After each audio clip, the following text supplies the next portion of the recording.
Shoot is the co-host of the podcast Nancy.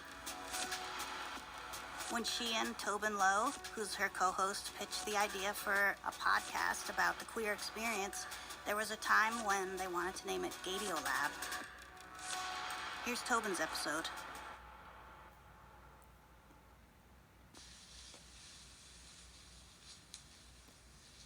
Number 1, bugs, spiders, creepy crawlies in general. Number 2, outliving the people I love. Number 3, taking off my shirt in public. My elementary school used to do like a costume parade at lunch, like on the day of Halloween, or like the Friday before, whatever. I can't even remember why, but that year I wanted to be like a Grim Reaper. So the costume that I had was like a robe, and my face was fully covered by a mesh, like black thing, so you couldn't even see my face. And the robe was very clingy, so it sort of was like made out of this really cheap latex something, so it showed off everything. Like my body was out there. We get up and we start parading around, and I hear one of the older kids say to another one, "Hey, look at the fat kid." Number 4, plane crashes. And my partner told me I should specify whether I'm on the plane or whether I'm being hit by a plane. And in this case, it's I'm on the plane. Number 5, calls in the middle of the night.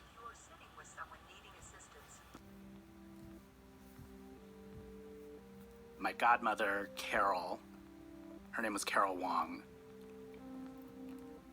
She lived one street over. She was like a second mom. I want to say when I was 12 years old, I was watching TV in the back room. My mom ran in and said, Carol had a heart attack. And she was dead that night. Carol was the first time where I was like, oh, death is arbitrary.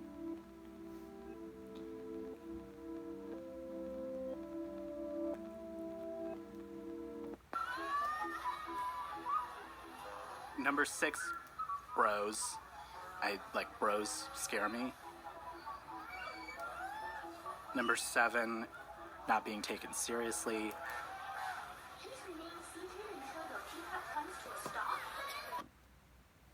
Number 8 is maybe the one that embarrasses me the most, and that is I'm afraid of being mediocre. I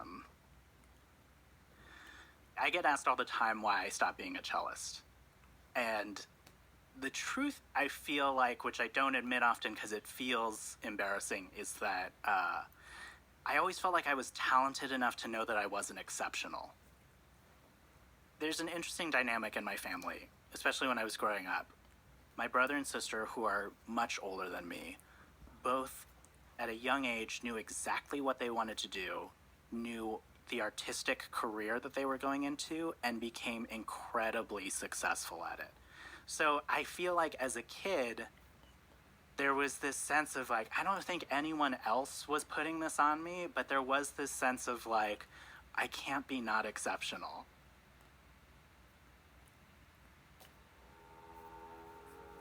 Let's see. Number 9 is getting to the end of life and not having maintained friendships. You know, I didn't come out until I went to college. And years later, when I changed careers, I left music and I became, I went into the radio world.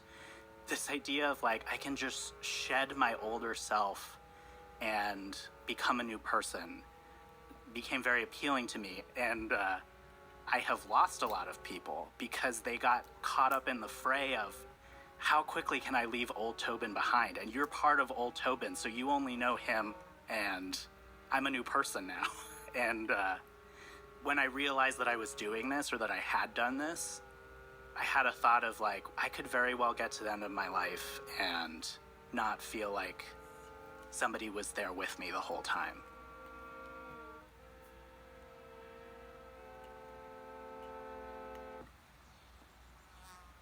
Number 10, I would guess, I'm going to say number 10 is dying on an amusement park ride, but like on a dumb ride. It's like, how did you die? And it's like, the spinning teacup I was on became unhinged and it went off the rail and I hit a tree. And that's how I died.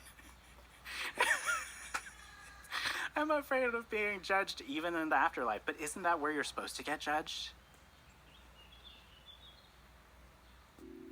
My name is Tobin Lowe, and these are 10 things that scare me.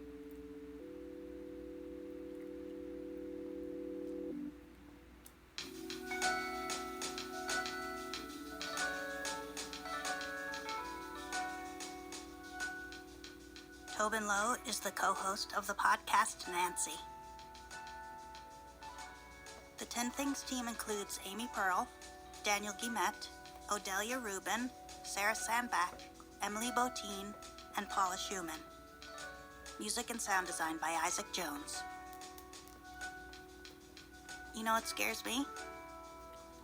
When I go to the dog park with Kikuchio and somebody's dog comes up and is like burrowing his nose into my crotch, and I'm kind of like, okay, doggy, and trying to push him away, and then it's like people are looking, and it's just so embarrassing. What are you scared of? Tell us at 10thingspodcast.org. But you can practice law whenever. This year has turned out very differently than many athletes thought it would. Since the season is canceled, they don't feel as though they're obligated to pay me that salary. What am I going to do now? When it comes to football, once you're done with football, you're done with football. I'm Anna Sale, host of the podcast Death, Sex, and Money. In our new series, Game Changer, we're talking to 3 athletes about how the pandemic has upended their lives and livelihoods. Listen wherever you get your podcasts.